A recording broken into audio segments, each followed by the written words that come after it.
let's bring in Ron Paul right now. I don't think that matters a whole heck of a lot right now. Obviously, the 2012 election far off. But Ron Paul, how will this health care debate shape the election that's coming up in November in 2010? Well, I think it certainly will. I think a lot is yet to happen because more people are going to understand this bill and how bad it really is. I think 2010 seems to be so long way off. I think, a lot more can happen. But I definitely think it was going to make a difference. I think it's going to help the Republicans, and they're going to come close to taking over the House. But to me, the whole thing is a huge mess. You know, they went and they had this big excitement over 20 words. Well, it was good that they're trying to follow the rules. But coming from my viewpoint, where I can't find out where there's authority in the Constitution for running medical care. And for the 2,000 pages, I think we're all wrong. And now they're going to worry about 20 words. Well, I guess it's good they're worrying about 20 words. I'd like to have them worry about the 2,000 pages. Well, and let's talk about both of the parties, because when I go out and talk, it's not just people concerned about the Democratic Party. They'll say, yes, we're concerned about how the Democratic Party is expanding the government's footprint in our life when it comes to health care. But you Republicans, they will say to me, you Republicans passed a Medicare drug benefit plan that had a cost of $7 trillion. If you look out there right now, Ron, it doesn't look like Americans have a real good choice if they're small government conservatives. They're getting it from both parties. They get it from Bush. Now they're getting it from Obama. And thank goodness the people are waking up. You know, the people can have an influence when they finally wake up, and they are on this issue. And you make a very important point, because when Republicans were in charge, they were doing the same thing, running up deficits, expanding the role of government, and expanding the Department of Education, and the whole mess. So the people are catching on. But the reason they're catching on is that they're realizing that our government and our country is bankrupt. And nobody believes that they can give 30 million new people medical care and not charge them and lower the deficit.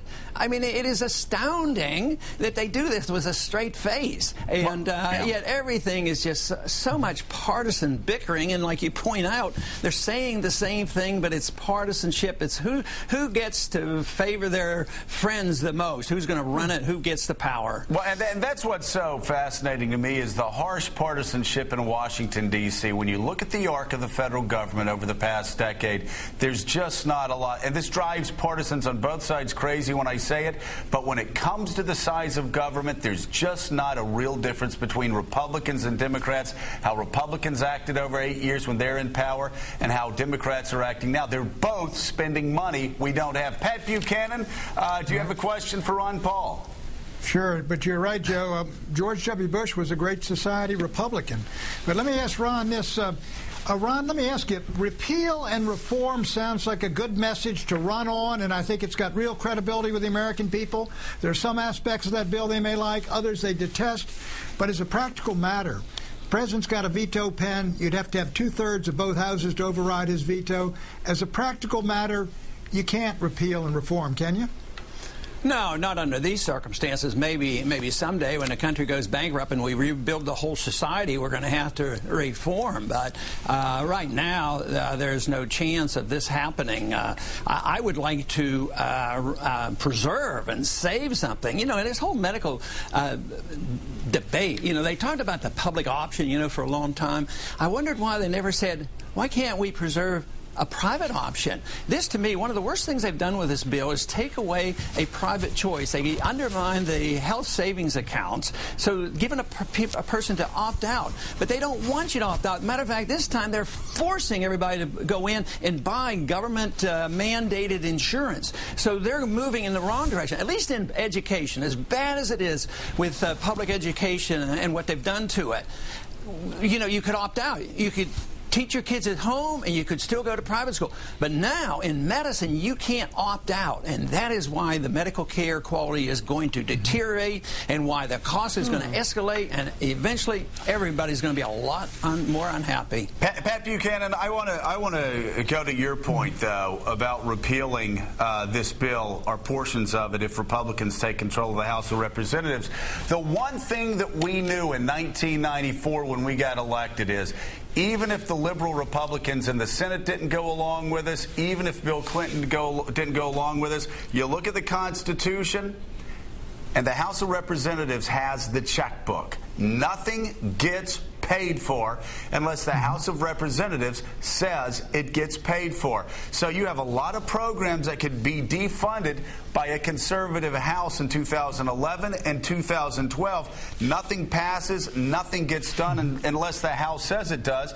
And that seems to me, Ron Paul, like an opportunity. If you ask me, do you want Republicans to take over the House or the Senate? I'd say let them take over the House, because you can't spend a dime unless the House says you can spend a dime.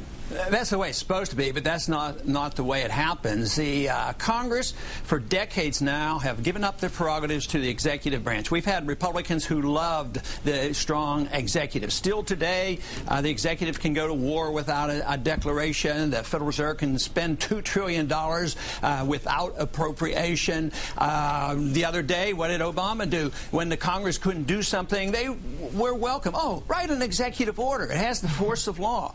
So the executive branch writes laws constantly. The judicial system writes laws constantly. You're absolutely right about what the House should do, but we have strayed so far from that responsibility. The House should be able to control the whole process through the purse, but they give up on it too easily, and it is astounding to me that the Congress has given up so much of their authority and their responsibilities. Let me ask you this, Ron. In 2006 and 2008, there were a lot of small government conservatives that helped Ronald Reagan get elected in 80, that helped people like me get elected in 1994, that said, why do I want to make phone calls for the Republicans? Why do I want to knock on doors for the Republicans? Because if they win, they're not going to be conservative. Can you tell small government conservatives today in 2010 that if Republicans take control of the House next year, that they have learned their lessons, that they'll be any different than they were the last 8 years they controlled the House? Will it be different this time? Oh, I don't think so, unless you get a new crop up here. You have to have more different people here. And I think the frustration that you're expressing is the fact that the two parties are very similar, and therefore there aren't any choices. We don't really have a democratic process here, because if you try to do it as a third party, all the rules are biased against you. You can't get on ballots, you can't get in the debates, you're, dismissed by the media. So we do have one party, and all they fight over is power and influence, but they do not fight over philosophy. So if you want that, if you want to see a change, the Republicans have to change their image. Right now, they've gained a whole lot, not because people are convinced the Republicans, but they are convinced that the Democrats are so bad, and they actually are, now worse than what they remember the Republicans to be. So we have a long way to go to straighten this mess out. That's a very good point. Yes. Yeah, quick question, Ron. Look, there, Ron Paul, Sarah Palin, Mitt Romney agree 100% the bill shouldn't have passed health care. On foreign policy, Afghanistan, Iraq, Iran, Ron Paul and Sarah Palin are on opposite sides completely. Any chance that your point of view can prevail in the Republican Party on foreign policy, or is that hopeless? No, it's not hopeless. We're making progress, and this is where I'm excited. Not on the House floor yet, but the people's minds are being changed. Tomorrow night I'll be at Boise State University in Idaho, and believe me, we'll have a large crowd, and they are going to endorse the views of non-intervention, coming to our senses. We're bankrupt, and we can't police the world. We're broke here in this country. Why are we spending $1 trillion a year managing an empire that is unmanageable and only gets us into trouble? That attitude is changing. The next generation will know we have to change that policy. Yeah, that's actually Congressman Ron Paul echoing what you said at your speech at Cato. Well, there are a lot of people that last week, and Ron's exactly right. There are a lot of people that are saying we're bankrupt. What are we doing trying to rebuild countries a decade after we went into Afghanistan? And how much longer are we going to be there? We have got to narrow our focus. We've got to show restraint at home. We've got to show restraint abroad. And the party that does that, Ron, I think, is going to start winning elections.